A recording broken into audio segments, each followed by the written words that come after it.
सिर्फ एक मिनट। हम रोज बातें करते हैं, घरों में, दफातर में, चाय के खोखों पर और आजकल सोशल मीडिया पर, लेकिन हर बात एक जैसी नहीं होती है। एक मशहूर कॉल है, strong minds discuss ideas, average mind discuss events, weak mind discuss people. ये कॉल आज पहले से ज्यादा अहम हो चुका है।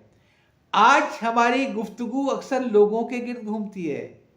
किसने क्या कहा, किसने क्या पहन लिया, किसकी नाकामी पर हंसना है। ये गुफ्तगू वक्ती मजा देती है मगर जहन को खाली कर देती है।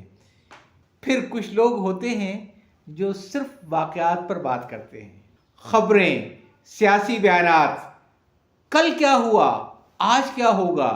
ये गुफ्तगू हमें बाखबर रखती है मगर हमें आगे नहीं ले जाती। और फिर कुछ लोग होते हैं जो ख्यालात पर बात करते हैं, तालीम पर, इस्लाह पर, बेहतर मुस्तकबिल पर। लोग सवाल करते हैं, सीखते हैं। आज के दौर में जब हर शख्स के हाथ मोबाइल है, ये फैसला हमारा है कि हम क्या बांटते हैं, नफरत या फहम, अफवाह या इल्म, शऊर या सोच। यही पैगाम हमें सुकरात की जिंदगी से मिलता है। वो लोगों को सवाल सोचना सिखाता था, हुजूम का पीछा नहीं।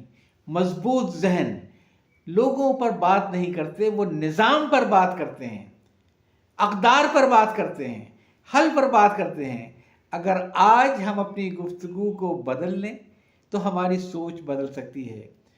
और याद रखें, सोच बदलेगी तो मुआशरा भी बदलेगा। याद चाहता हूँ। अल्लाह हाफ़िज़।